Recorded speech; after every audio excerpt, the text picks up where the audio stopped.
Thank you.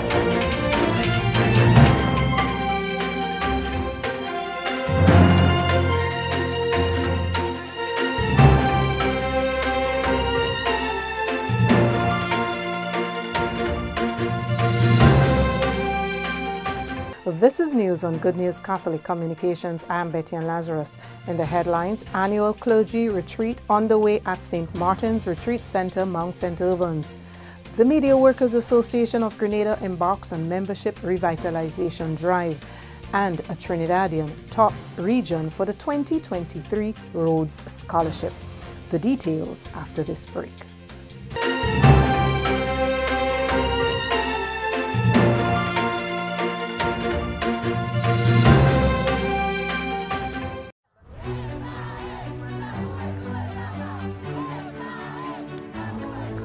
Amigos, les pregunto, ¿están dispuestos a decir que sí? A meeting of young people from all over the world with the Pope. A party of youth. A bath. A gathering among cultures. Moments of sharing and faith. Young people as protagonists, seeking for peace, union, fraternity, among peoples from all over the world. A challenge for all.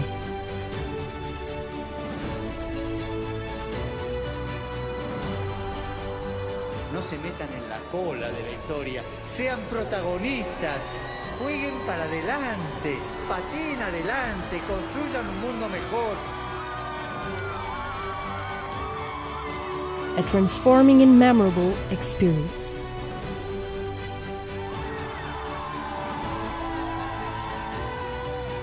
Lisbon 2023. Are you ready?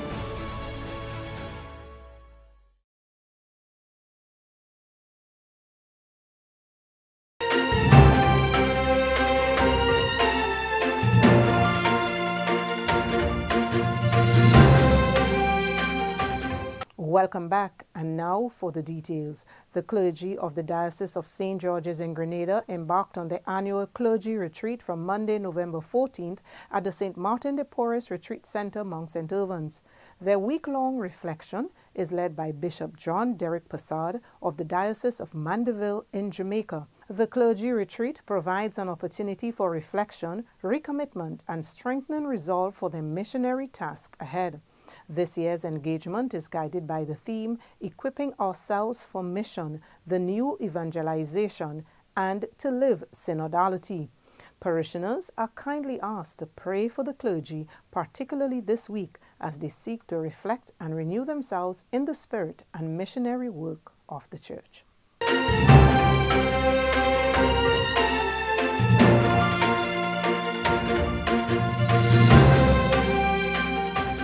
Moving on now, engaging members is the top priority for the Media Workers Association of Grenada as the Fourth Estate celebrates Media Week 2022. The observance commenced with celebration of Holy Mass at the Cathedral of the Immaculate Conception on Sunday. President of the Media Workers Association is Gerald Joseph. We've been doing membership drives throughout the year. However, it has not worked as we wanted it, so we decided to use Media Week as the facilitating process to really engage, go out and meet the different media workers, tell them about the benefits of being a part of the association and try to go from there. So we thought it necessary that we go to them rather than just sending out are really saying, oh, there's an ongoing media membership drive. You could be a part of MWAC by calling no. So we decided to go to them, speak to the different media managers, the media workers, and take it from there to better the association. Media Week is being celebrated under the theme Building Capacity, Maintaining Journalistic Principles. Training is high on the agenda of the association as it seeks to raise the standard of the profession. On Wednesday, we're having a training session, two-part, one from 9:39 to 10:30, and that would be led by the editor for the Jamaica Gleaner, and that would be on feature writing. And then the second one is on journalism ethics, and that would be led by Dr. Kellan Bob. Both will be via Zoom, as you may know, or is aware that both of those facilitators are not based locally. MWAG will host a fun day on Saturday at Quarantine Point from 2 to 5 p.m. And it basically will be a bring your eats and drinks kind of activity and kind of fellowship, engaging and trying to bring back that camaraderie. And as the bishop would have highlighted on Sunday, the need for unity among media members. As president, how do you see this Media Week of activities growing next year into a more active association? Well, one of the initiatives that we had planned, but we had to just hold it back and reschedule for next year, is engaging in awareness, and not only awareness with the public, but awareness at the different secondary schools. So what was planned initially was to visit some of the secondary schools, get some of our media colleagues, whether you are a radio personality or an anchor, and be able to educate people on the different jobs that are there within the media as well. Bishop of the Diocese of St. George's in Grenada on Sunday reminded the Fourth Estate of the role they play in educating and informing the public. For every journalist, if you're lifting standards, you have to be the kind of person who seeks truth beyond facts and profits. The truth is not simply a gathering of facts. You can gather all the facts you want and yet miss the truth. And Pope Francis, for World Communications Day, as he does every year, well, every pope has been doing it since we began celebrating that, a message. And the message from Pope Francis this year had to do with listening. He was saying that if you want to be a good journalist at the service of truth, you have to learn to listen. One of the things that the Pope placed squarely on the top of the agenda is a conversion from listening with your ear to listening with your heart. Listening with your ear to learning how to listen with your heart. And he says that is not only for journalists, that is for all of us. And I would underline the all of us. And it is a conversion that we have to allow to happen. We have to notice when we're listening only with our ears. If you're listening with your heart, you write a different story. The world of media can be a dog-eat-dog world. It can be a world in which the only thing that matters is me getting the story so I get the promotion. And that is what we have to watch for. The journalists should be watching each other's back, especially when so-called publishers, only concerned about the bottom line, are pushing for stories that will sell papers.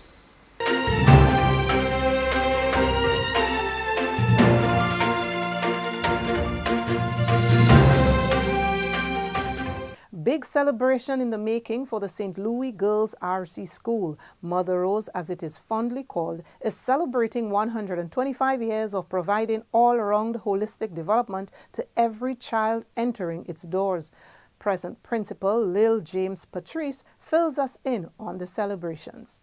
It's a big milestone for us because of the foundation, as you said, was laid when the Sisters of St. Joseph of Cluny came here in 1897.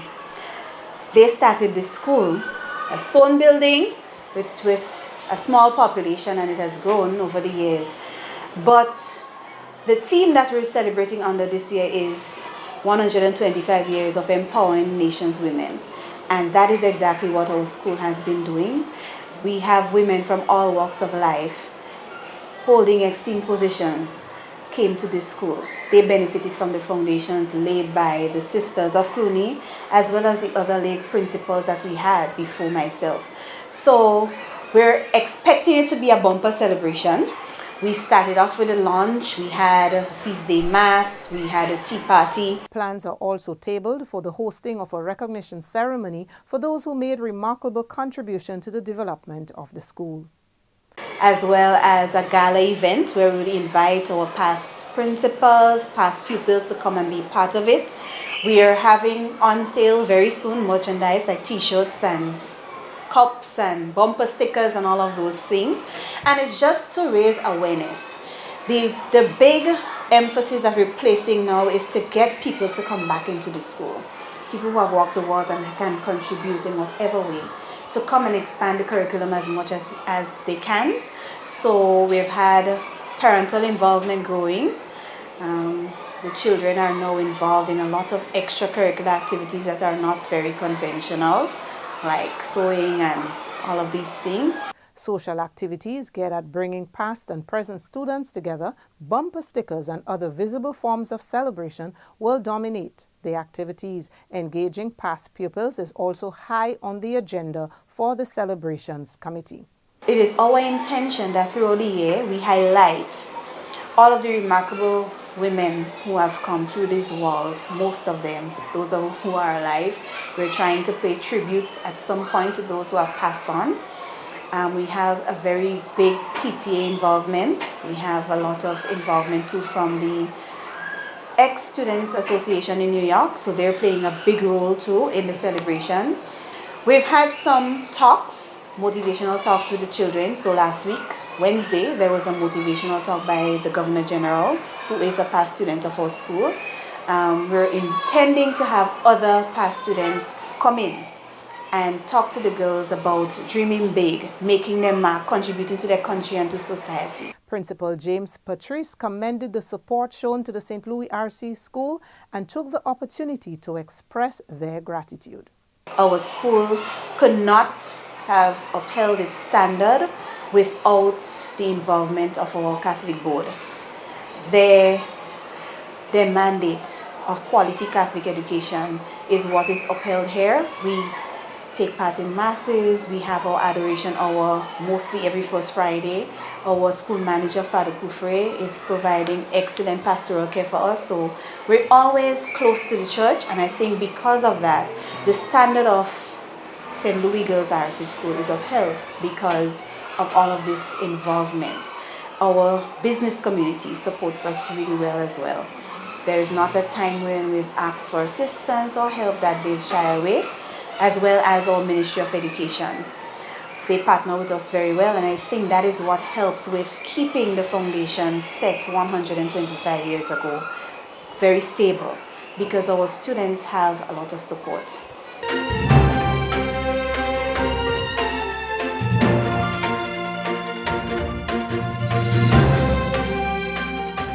And now for a look at what's happening within the diocese. Engaged Encounter will be held from November 25th. Interested persons are asked to contact the parish office for further details. Cathedral Men in the Footsteps of Christ invites you to a movie evening on Friday, 18th November at Norton's Hall from 6 p.m. Featured movie is Miracles from Heaven, based on the incredible true story of the Beam family. Cathedral Men in the Footsteps of Christ will be celebrating their 15th anniversary on Sunday, November 20th at the 8 a.m. Mass at the Cathedral. They will be joined by the Catholic Men's League of Grenada, who will be celebrating their 52nd anniversary. All are invited. Sunday's Mass from the Cathedral of the Immaculate Conception will be streamed on all Good News Catholic Communications platforms. Cathedral Men in the Footsteps of Christ 15th Anniversary Grand Raffle will be staged on the 19th of November. There will be a special mass for the repose of the souls of deceased members of the Crucillo movement on Sunday 20th November at 3:30 p.m. at the Bolio Parish Church. St. Joseph's Parish, Manjulu, and St. Michael the Archangel Parish is informing the entire diocese of the novena to the Immaculate Conception. The solemnity of the Immaculate Conception will be celebrated on Thursday, 8th December at St. Joseph's Parish, Manjulu. In preparation for the celebration of the solemnity, the novena to the Immaculate Conception will begin from Tuesday, 29th November at 5:45 p.m. with the Rosary, followed by Holy Mass. His Grace Archbishop Emeritus Robert Rivas, OP, former Archbishop of Castries, St. Lucia, who presently resides in Trinidad, will lead that novena. Parishioners are encouraging others of both parishes to join in this novena in preparation for the solemnity.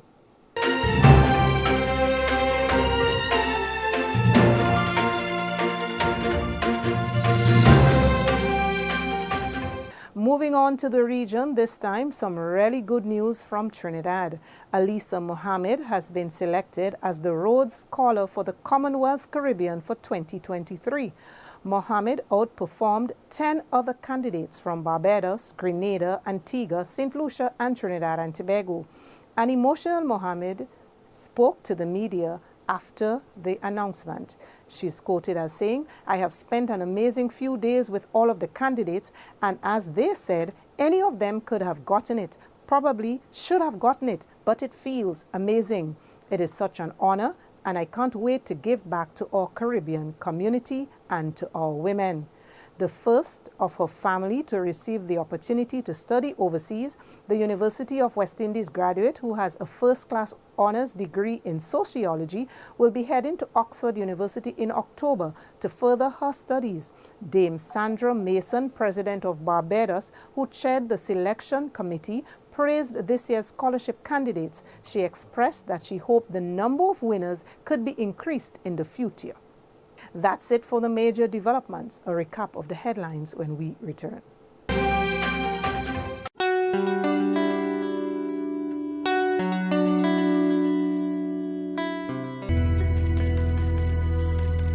We stand before you, Holy Spirit, as we gather together in your name, with you alone to guide us. Make yourself at home in our hearts. Teach us the way we must go and how we are to pursue it. We are weak and sinful. Do not let us promote disorder. Do not let ignorance lead us down the wrong path. nor partiality influence our actions. Let us find in you our unity, so that we may journey together to eternal life and not stray from what is truth and what is right. All this we ask of you, who are at work in every place and time, in communion of the Father and the Son, forever and ever. Amen.